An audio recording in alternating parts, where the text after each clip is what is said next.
देखना चाहती हूँ। क्यों नहीं महाराज, मुझे आपसे यही उम्मीद थी कि आप ऐसा ही बोलेंगे। हाँ हाँ, और लेकिन महाराज, वर मांगो महारानी मैं तेरी मांग भर दूं।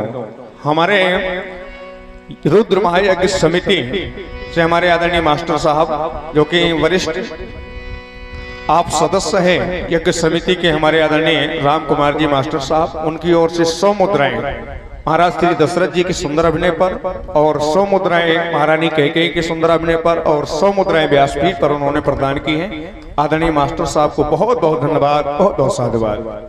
महाराज कुछ क्रोध नहीं। हाँ महारानी, कुछ अपमान नहीं, ना करती कुछ उपहास नहीं। सच तो ये है महाराज। हाँ महारानी, मुझे आप पर विश्वास नहीं। विश्वास नहीं है? हाँ, पति हूँ तुम्हारा, नहीं है। विश्वास नहीं है? बिल्कुल नहीं है। पति पे विश्वास नहीं है तो फिर कैसे होगा महारानी?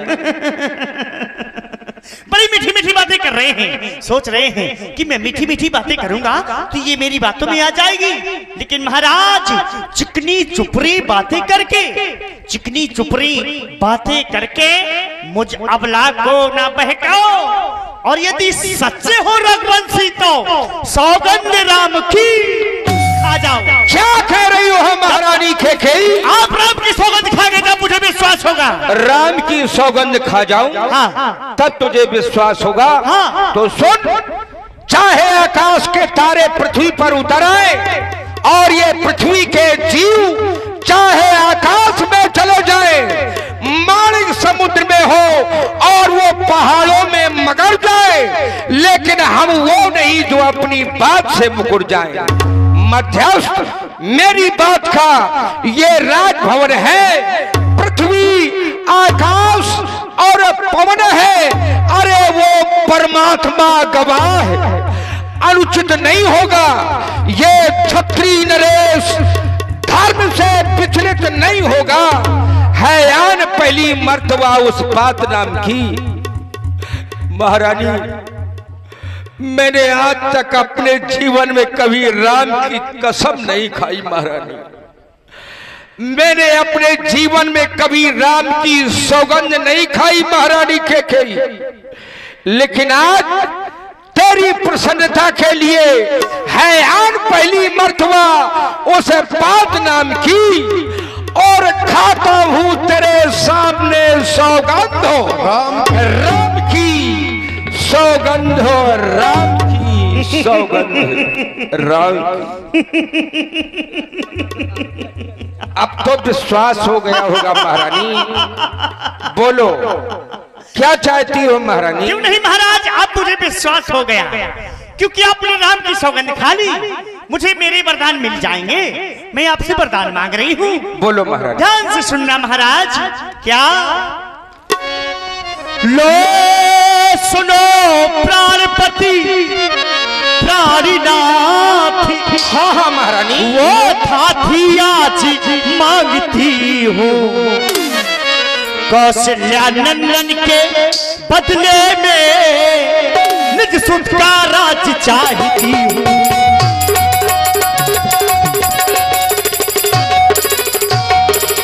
पहले वरदान में मैं अपने बेटा भरत के लिए इस अयोध्या का राज चाहती हूँ आपसे। भरत को राजा बनाना चाहती है महारानी? हाँ, मैं प्रसन्न हूँ, प्रसन्न हूँ महारानी। प्रातः काल होने दे, किसी दूत को भेजूंगा, भरत को बुलवाऊंगा तुम्हारे सामने और ये अयोध्या नगर निवासियों के सामने मैं भरत को राजा बना दूंगा महारानी, बना दूंगा, बना दूंगा। दूसरा है जो कि ये प्रण मेरा, हाँ हाँ महारानी, सुन करके कंपित मत होना, कांपने न लगना। यदि क्षत्रिय नरेश कहलाते हो तो सत्य से विचलित मत होना। नहीं महारानी, कभी नहीं, कभी नहीं महारानी।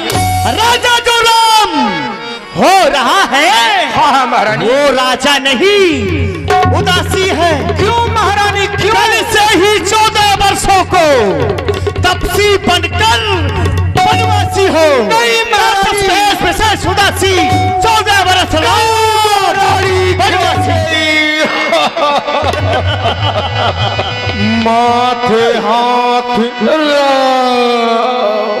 जैसे महारानी कैकेयी ने दूसरा वरदान मांगा राम के लिए 14 वर्षों का वनवास, माथे हाथ मूंद दो लोचन तन धर सोच लाग जैन सोच। ये तूने क्या कर डाला महारानी? क्या होने वाला था और तूने क्या कर डाला? कौने अवसर का भयहु गयहु नारी विश्वास, आज से संसार में से नारियों के ऊपर से विश्वास समाप्त हो गया। मेरा मनोरथ रूपी कल्प वृक्ष फूल रहा था, बस फल लगने वाले थे, तूने तो जड़ से ही नष्ट कर डाला।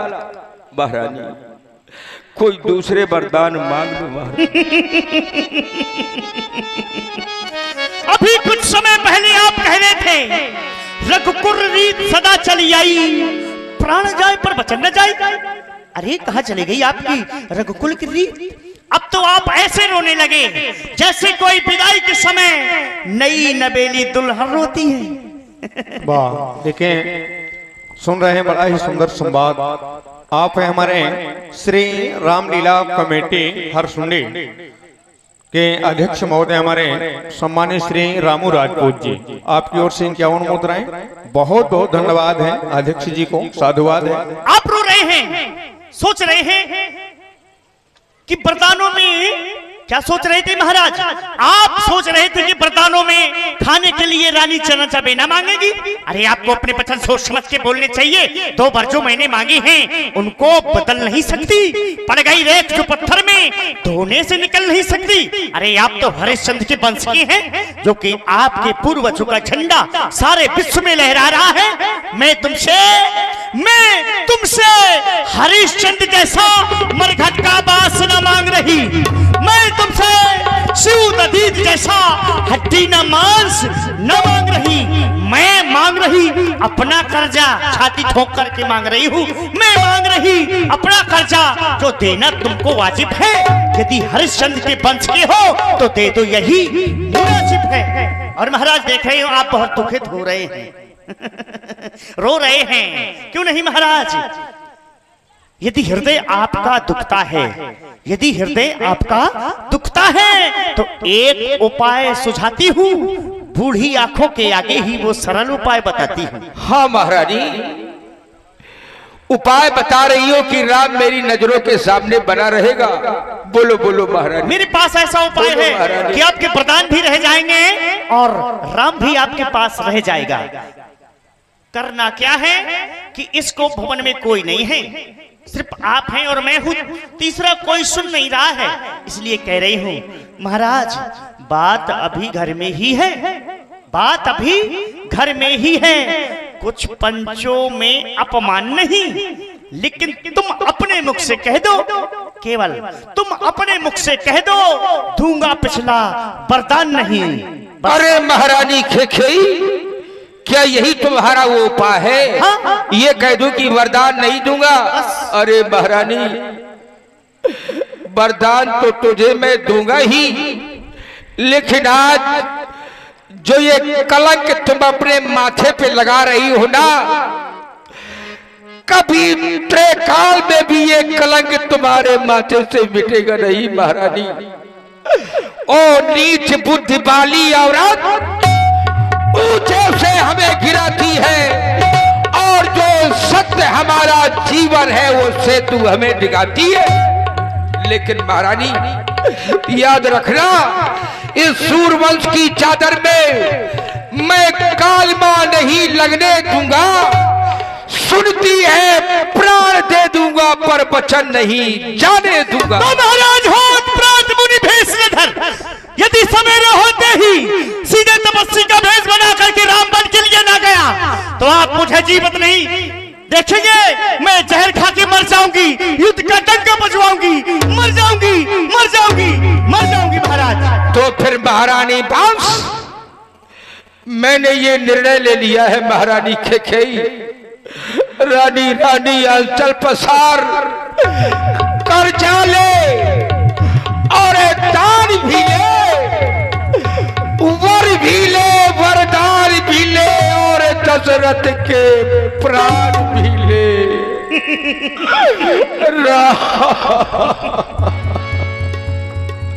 राम राम रट बिकरे जनु बिनु पंख विहंग बिहालू। महाराज श्री दशरथ जी राम राम कहते हुए